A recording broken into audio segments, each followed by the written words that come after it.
Uccle est une commune bien connue pour sa richesse. C'est dans ce quartier huppé que la famille Tshisekedi habite, derrière l'un de ses portails cachés des premiers regards.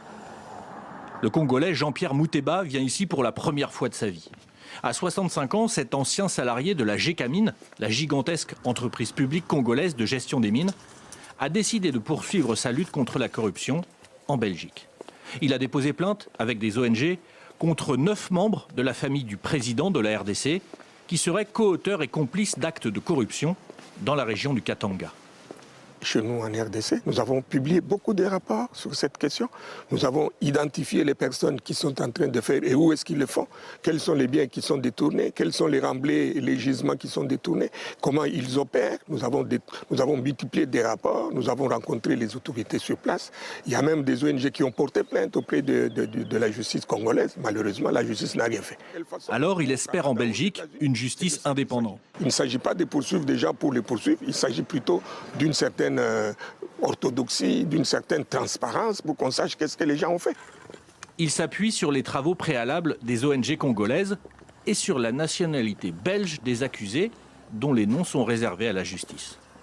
Plusieurs membres de la famille présidentielle ont la nationalité belge. Il peut y avoir une responsabilité pénale pour des personnes de nationalité belge qui posent des actes tels que des actes de corruption ou des actes de blanchiment, indépendamment du lieu où l'activité délinquante a lieu.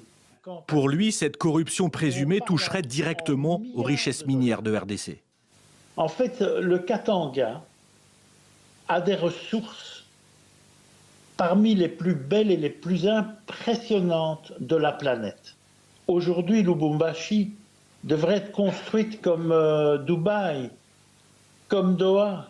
Et le paradoxe de la situation, c'est que ces milliards, parce qu'on parle bien en termes de milliards, ces milliards de dollars disparaissent dans des mains sans qu'il n'y ait de bien-être économique, social, pour les millions de Congolais qui y ont droit. La famille Tshisekedi a réagi. Jacques, le frère cadet du président, a mandaté un ténor du barreau belge pour s'exprimer au nom de la famille. Sur un dossier politique, selon lui, est bien trop flou pour être crédible. Je lis comme vous dans les médias que cette plainte mystérieuse concerne des personnes non nommées. Je lis que ça viserait la famille biologique de M. Tshisekedi ou la famille politique. Mais qui sont les personnes qui sont visées? Les plaignants ne nous le communiquent pas, en tous les cas dans la presse.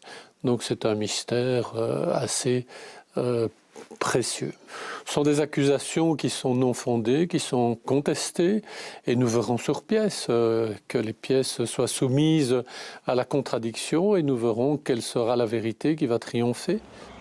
À Kinshasa, la direction juridique de l'UDPS, le parti au pouvoir, prend elle aussi fait et cause pour la famille du président.